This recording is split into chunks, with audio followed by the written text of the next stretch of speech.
నమస్తే, welcome to our channel. నేను సిరి. తమ్మినేని సీతారాం మాజీ స్పీకర్ కనిపించట్లేదు. ఏమైంది? ఎక్కడ ఒక ప్రెస్ మీట్ కూడా లేదు. ఎందుకు మాయమైపోయారు? సో ప్రజల్లో ఇప్పుడు తమ్మినేని సీతారాం గారు ఎక్కడ వెళ్ళిపోయారు ఏంటి అనేది అయితే ఒక ఇది కనబడుతుంది అనమాట. ఇన్ని రోజులు ఇన్ని మాటలు మాట్లాడి సడన్గా ఎందుకు కనుమరుగైపోయారు, ఎందుకు కనిపించట్లేదని ఒక అందరిలో ఒక ప్రశ్నలాగా మిగిలిపోయింది. సో అవన్నిటినీ మనకి చెప్పడానికి అసలు ఏం జరుగుతుంది ఏంటి అనేది వివరించడానికి మనతో పాటు ఉన్నారు ప్రముఖ సీనియర్ జర్నలిస్ట్ దుర్గా కుమార్ గారు. నమస్కారం. నమస్కారం మా సిరి, మన వీక్షకులకు. సార్, తమ్మినేని సీతారాం గారు మాజీ స్పీకర్ గత 5 సంవత్సరాలుగా వాళ్ళ హయాం నడిచిందని చెప్పుకోవాలి. ఎందుకంటే ఒక స్పీకర్గా ఉండి ఒకరికి వీళ్ళ స్టాండ్ తీసుకోవద్దు అంటే అందరికీ న్యాయం చేయాలన్నా కాకుండా ఒకసారి స్టాండ్ తీసుకొని మాట్లాడినట్టు మనకు అనిపించింది, మనం చూసాం కూడా. అది చట్టవిరుద్ధమైనా కూడా, అది వాళ్ళ విలువలకి విరుద్ధమైనా కూడా అట్లా చేయడం జరిగింది. సో ఇప్పుడు చూస్తాం ఆ మనిషే కనిపించట్లేదు, ఎక్కడ కూడా ప్రెస్ మీట్ పెట్టట్లేదు. మరి ఏంటి అసలు ఏం జరిగిందంటారు?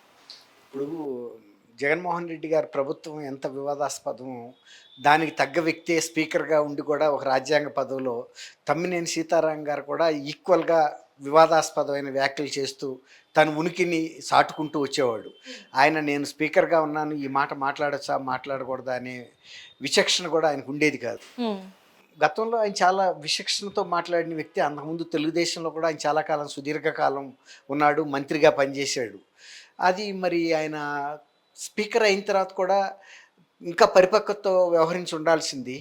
కానీ ఆయన ఎక్కడ కూడా స్పీకర్ పదవి ఆయనకి ఎప్పుడు ఈ హుందాగా వ్యవహరించాలనే ఒక గుర్తు మాటికి గుర్తు తెచ్చే పరిస్థితి కనపడలా. ఇతర మంత్రులు జగన్మోహన్ రెడ్డి గారిని ప్లీజ్ చేయడానికి ఎలా మాట్లాడతారో ఆయన్ని ఆనందపరిచే విధంగా ఈయన తమ్మినేని సీతారాం గారు కూడా అదే కోవలో వ్యవహరించాడు. ఒకప్పుడు అమరావతిని గురించి ఇది ఒక శ్మశానం అని కూడా అన్నాడు ఆయన. మరి ఆయన అసెంబ్లీని అక్కడ నిర్వహిస్తూ అది శ్మశానం అని ఎలా అనగలిగాడో మరి ఆయన విజ్ఞతకే వదిలేయాలి. మరి అలాంటి శ్మశానంలో శాసనసభ నడుస్తుందా?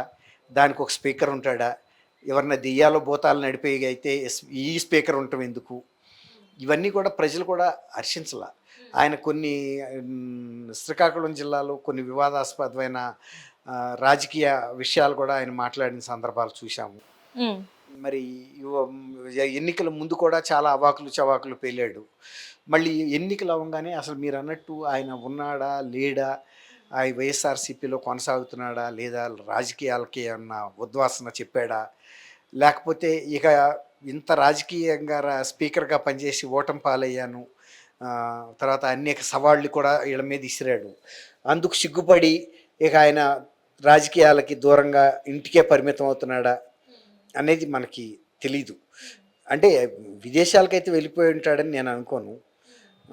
అంటే ఇన్ని రోజులు చూస్తే సజ్జల రామకృష్ణారెడ్డి గారు కూడా ఎప్పుడైతే వైసీపీ ఓటమికి గురైందని తెలిసినప్పటి నుంచి మొన్నటి వరకు కూడా ఎక్కడ కనిపించలేదు, ప్రెస్ మీట్లు ఎక్కడ పెట్టలేదు.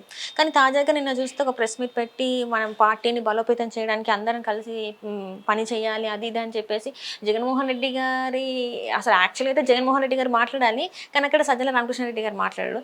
కనీసం ఇలా అయినా మరి ఇన్ని రోజులైనా ఒక్క ప్రెస్ మీట్ లేదు, ఏం లేదు. మరి ఏంటంటారు? అంటే ఇంకేమైనా ప్లాన్లు వేస్తున్నారు అనుకో?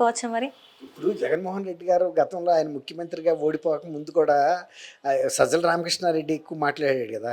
ఈవెన్ రేపు పొద్దున్నే కౌంటింగ్ అవుతుందన్నగా కూడా ఇలా ఈ టైం అప్పుడు కూడా రండి మీరు కౌంటింగ్ ఏజెంట్లు, ధైర్యంగా మీరు రండి, నేను వెనకాలండి మిమ్మల్ని నడిపిస్తాను, గెలుపు ఆడిదైనా మనం లాగేసుకుందాము, అలాంటి సైన్యం కావాలి. ఇదివరకు వివేకానంద అన్నాడు, ఈ దేశాన్ని మార్చాలంటే నాకు కొంతమంది ఉక్కు నరాలు కలిగిన యువతను నాకు ఇవ్వండి, నేను మారుస్తాను. అట్లాగే ఆ రోజు ఏమన్నాడంటే కౌంటింగ్ రోజు నాకు నియమ నిబంధనలకు తల ఊపేవాడు కాదు, తల ఎదురు ఎగరేసి అడిగేవాడు నిబంధనలు ఏంటి బొంగేంటి, అవతల ఓట్లు కూడా మాయేననే పోరాడేవాడు కావాలన్నట్టుగా చెప్పాడు. కానీ వెళ్ళగానే ఈ ఓపెన్ చేసేటప్పటికి బ్యాలెట్లు, తర్వాత ఈవీఎంలు విపరీతమైన వన్ సైడెడ్ ఓటింగ్ కనపడింది. ఇంకా మాట్లాడటానికి ఇంకా ఏం మిగిలింది?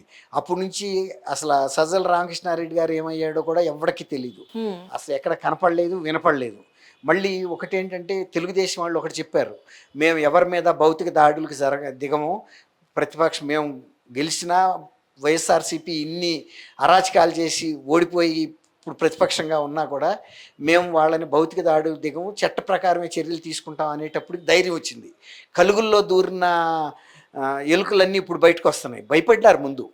వీళ్ళు కూడా మన మీద అట్లాగే అరెస్టులు చేసి తీసుకెళ్ళి ఇప్పుడు వాళ్ళ సొంత ఎంపీనే టార్చర్ పెట్టారు కదా, 3rd డిగ్రీలు పెట్టారు.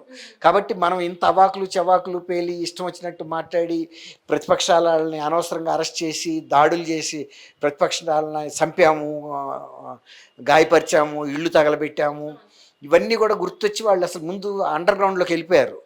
కానీ ఎప్పుడైతే వీళ్ళు పదే పదే హామీలు ఇచ్చారో, మిమ్మల్ని మేమేమి భౌతిక దాడులకు దిగము, మేము చట్ట ప్రకారం చర్యలు మాత్రమే తీసుకుంటాం అనేటప్పటికి ధైర్యం పెరిగింది. లేకపోతే ఈవెన్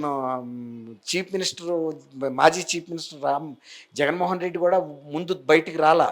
వీళ్ళు ఎలాంటి చర్యలకు దిగుతారో ఆయన పరిస్థితి అంటే ముందు ఆయన కూడా అసెస్ చేసుకోవాలి కదా. గతంలో అదే ఇప్పుడు చూస్తున్నట్టయితే అందుకే తాడపల్లిలో తను ఎక్కువ ఉండడం లేదు. ఇక్కడ పులివెందులలో ఉంటారు, లేకపోతే బెంగళూరులో వెళ్తున్నాడు. ఇంతవరకు కూడా తాడపల్లిలో ఒక 4-5 డేస్ కూడా ఎక్కువ. ఎందుకు ఆయనకు ఒక ఫోబియా ఏర్పడింది. విజయవాడలో ఉంటే ఎప్పుడైనా కూడా నన్ను నంద్యాలలో ఉంటే చంద్రబాబుని అరెస్ట్ చేశాను కదా, ఇక్కడుంటే ఏ క్షణానైనా అరెస్ట్ చేస్తారనో, మరి లేకపోతే తను చేసిన పనుల మూలన ఎవరన్నా పబ్లిక్ వచ్చి అటాకులు చేస్తారన్న భయం ఏంటో తెలియదు. ఆయన 30 అడుగులు 40 అడుగులు కంచెలు కట్టించుకుని 10 కోట్ల రూపాయలు ఫెన్సింగ్కే వాడాడంటే అది కూడా R&B ద్వారా కాంట్రాక్ట్ టెండర్లు పిలవచ్చు కదా. అట్లా కాకుండా ఇక్కడ ప్రగతి భవన కట్టిన వ్యక్తినే తీసుకొచ్చి నామినేషన్ మీద ఇచ్చి ఆయనతో అంత వర్క్ చేయించారంటే అది నామినేషన్ అనేది ఏదన్నా 2-3 లక్షలు ఉంటే నామినేషన్ ఇస్తారు, 5 లక్షలు ఉంటే. ఇంత పెద్ద పెద్ద వర్క్స్ని టెండర్లు పిలవాలి, నేషనల్ లెవెల్ టెండర్లు కూడా పిలవాలి, అవసరమైతే గ్లోబల్ టెండర్లు కూడా పిలవాలి ఆ అమౌంట్లు స్థాయిని బట్టి. ఇప్పుడు ఆయనకి ఏంటంటే అన్ని కట్టించుకుని ఉన్నా కూడా ఎవరన్నా దూకి వస్తారనే భయమే ఆయనకి వెంటాడుతుంది. సో ఆ టైంలో ఉన్న ఎవరెవరైతే నోటికి ఏది వస్తే అది మాట్లాడారో ఈరోజు కనీసం వాళ్ళ మొహం చూపెట్టడానికి కూడా బయటకు తిరగలేని పరిస్థితిలో వాళ్ళు ఉన్నారు. జగన్మోహన్ రెడ్డి గారే వెళ్ళలేకపోతున్నాడు కదా. ఎవరో ఎందుకు, జగన్మోహన్ రెడ్డి గారే ప్రతిపక్షం వాళ్ళని ఇష్టం వచ్చినట్టు మాట్లాడుతున్న ఈయన పక్ష సభ్యుల్ని ప్రోత్సహించి బల్లలు జరిసి చేసిన మనిషి వాళ్ళ మరి వెళ్తే తను శాసనసభలో నా పరిస్థితి ఏంటని భయపడుతున్నాడు. నాకు ఆ రోజు 23 మంది ఉంటేనే వాళ్ళనే నేను మిమ్మల్ని ఏదైనా చేయగలను, లేచావంటే మా సభ్యులని బెదిరించాడు. అంటే మిమ్మల్ని లేపేయగలమని. మీకు ప్రతిపక్ష హోదా లేదని కూడా అన్నాడు. ఇప్పుడు అక్కడ ఆయనకి కనీసం కానీ అన్నాడు కదా ప్రతిపక్ష హోదా లేకుండా చేస్తానని చెప్పి అన్నాడు. అంటే ఒక 5-6 కనుక లాగేస్తే మీ హోదా కూడా పోద్ది అన్నాడు. ఇప్పుడు అంటున్నాడు ప్రతిపక్ష హోదా రావాలంటే ఇన్ని సీట్లన్నీ అక్కర్లేదు, ఒక నిర్ణీత సంఖ్య అక్కర్లేదు, ఎంత వచ్చినా ఇవ్వచ్చు ఇవ్వదలుచుకుంటేనని. లేఖ కూడా రాశాడు, ఎవరు రాయరు నాకు ప్రతిపక్ష హోదా ఇవ్వమని. ఇప్పుడు నేను మీ ఇంటికి వస్తే నాకు కుర్చీ వేయమని అడగటం నేను అడగక్కర్లేదు కదా. నేను కనుక మంచి వ్యక్తిని అయితే మీరే వేస్తారు. నేను మీ ఇంటికి రావాలంటే కుర్చీ వేయాలి, ముందు నాకు కుర్చీ ఏంటంటే అప్పుడు అసలు మీరు ఇవ్వను కూడా పొచ్చిపోనైనా నువ్వు నాకు అక్కర్లేదు, నీకు మర్యాద. ఇప్పుడు అర్హత ఉంటే వాళ్ళే ఇస్తారు ఎవరైనా, అర్హత లేనిదే అడిగితే కూడా ఇవ్వరు. అది ఇప్పుడు ఈయన అడిగి భంగపడ్డాడు. అట్లాగే ఆఫ్టర్ ఆల్ గేట్ 1లో నుంచి వెళ్తే ఆయనకు వచ్చే కండలే ఉంది, లేకపోతే గేట్ 2లో నుంచి వెళ్తే తగ్గేదే ఉంది. ఇంకా నేను ఓడిపోయినా నాదే పై చేయి అని చెప్పడానికి గేట్ 1లోంచి ఇవ్వమంటే కూడా ఇచ్చారు.